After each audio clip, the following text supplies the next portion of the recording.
రాజన్న సిరిసిల్ల జిల్లాలో డెంగూ జ్వరాలు విజృంభిస్తుండటంతో ప్రజలు ఆందోళనకు గురవుతున్నారు. జిల్లాలో సమాచార లేఖ రాసే సమయానికి 4 కేసులు నమోదయ్యాయి. ప్రభుత్వాసుపత్రుల్లో జూన్ నెలలో 1715 మంది, జూలైలో 1890 మంది జ్వరాలతో చికిత్స పొందారు. మరోవైపు టైఫాయిడ్, మలేరియా, డెంగూ లక్షణాలతో చిన్నారులు ఇబ్బందులు పడుతున్నారు. జిల్లాలో సిరిసిల్ల, వేములవాడ మున్సిపాలిటీల్లో 7 ప్రాంతాలను డెంగూ ప్రమాదం ఎక్కువ ఉన్న ప్రదేశాలుగా గుర్తించి ప్రత్యేక దృష్టి పెట్టామని రాజన్న సిరిసిల్ల జిల్లా వైద్య ఆరోగ్య శాఖ అధికారి డాక్టర్ రజిత చెప్పారు.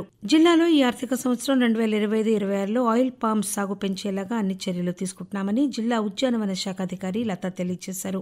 ఆయిల్ పామ్ సాగు కోసం డ్రిప్ ఇరిగేషన్ పరికరాలను సబ్సిడీతో అందిస్తామని వెల్లడించారు. జనరల్ కేటగిరీ రైతులకు 80%, సన్న చిన్నకారు రైతులకు 90%, ఎస్సీ ఎస్టీ రైతులకు 100% సబ్సిడీపై డ్రిప్ ఇరిగేషన్ పరికరాలు అందిస్తామని, రైతులు ఈ అవకాశాన్ని సద్వినియోగం చేసుకోవాలని కోరారు. జాతీయ పతాక రూపకర్త పింగళి వెంకయ్య జయంతి కార్యక్రమాన్ని రాజన్న సిరిసిల్ల జిల్లాలోని పలు పాఠశాలల్లో నిర్వహించారు. పింగళి వెంకయ్య చిత్రపటానికి పూలమాలలు వేసి నివాళులర్పించారు.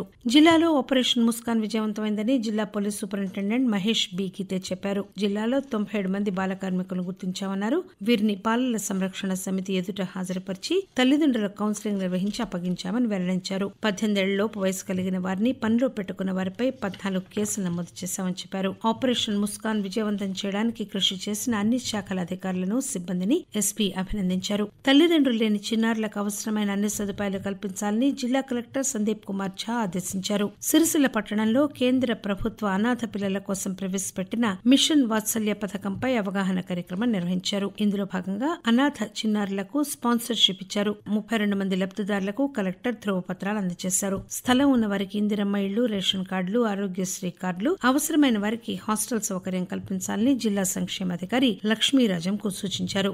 కేంద్ర ప్రభుత్వం ప్రవేశపెట్టిన జాతీయ ఆరోగ్య కార్యక్రమాల నిర్దేశిత లక్ష్యాలను సాధించాలని జిల్లా వైద్య ఆరోగ్య శాఖ అధికారి డాక్టర్ రజిత వైద్య సిబ్బందికి సూచించారు. కేంద్ర ప్రభుత్వ పథకాల లక్ష్య సాధనపై సిరిసిల్ల జిల్లాలో డిఎంహెచ్ఓ కార్యాలయంలో ప్రాథమిక ఆరోగ్య కేంద్రాల వైద్య అధికారులతో నిర్వహించిన సమావేశంలో ఆమె మాట్లాడారు. కేంద్ర ప్రభుత్వ జాతీయ ఆరోగ్య కార్యక్రమాలపై వైద్య సిబ్బంది దృష్టి సారించి లక్ష్యాలను సాధించేందుకు కృషి చేయాలన్నారు. డ్రైవర్లు సురక్షితంగా గమ్యం చేరడానికి తగిన జాగ్రత్తలు పాటించాలని, ఈ విషయంలో నిర్లక్ష్యం వహించరాదని జిల్లా రవాణా శాఖ అధికారి లక్ష్మణ్ పేర్కొన్నారు. రాజన్న సిరిసిల్ల జిల్లా తంగళ్లపల్లి మండలం బద్దినపల్లిలోని అంతర్జాతీయ డ్రైవింగ్ స్కూల్లో జిల్లా రవాణా శాఖ ఆధ్వర్యంలో డ్రైవర్ల కోసం నిర్వహించిన అవగాహన సదస్సులో ఆయన మాట్లాడారు. వాహనాలను నడిపేటప్పుడు జాగ్రత్తలు తప్పనిసరిగా పాటించాలని, డ్రైవర్లు తీసుకోవాల్సిన జాగ్రత్తలు, పాటించాల్సిన మెలకువలపై అవగాహన కల్పించారని చెప్పారు. ఈ కార్యక్రమంలో ఎంవీఐ వంశీధర్, అంతర్జాతీయ driving school principal Dorai Murugan తదితరులు పాల్గొన్నారు. సామాజిక మాధ్యమాల్లో జిల్లా కలెక్టర్తో పాటు ఇతర ఉన్నతాధికారులపై జరుగుతున్న అసత్య ప్రచారాల పట్ల కఠిన చర్యలు తీసుకోవాలని జిల్లా ఉద్యోగుల జేఏసీ, వివిధ సంఘాల ప్రతినిధులు కోరారు. జిల్లా కలెక్టర్ సందీప్ కుమార్ ఝాపై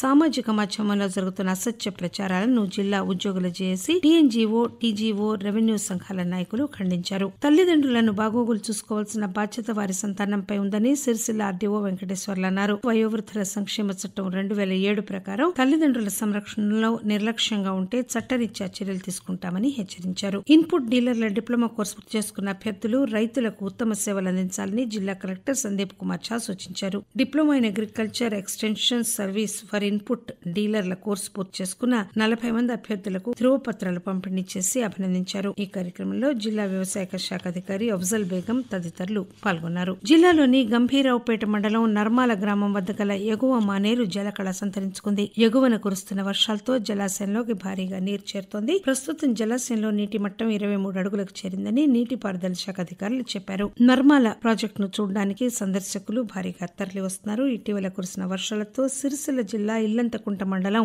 అనంతగిరిలోని అన్నపూర్ణ జలాశయంలో 1.27 టీఎంసీల నీరు నిల్వ ఉన్నట్లు ప్రాజెక్టు అధికారులు చెప్పారు.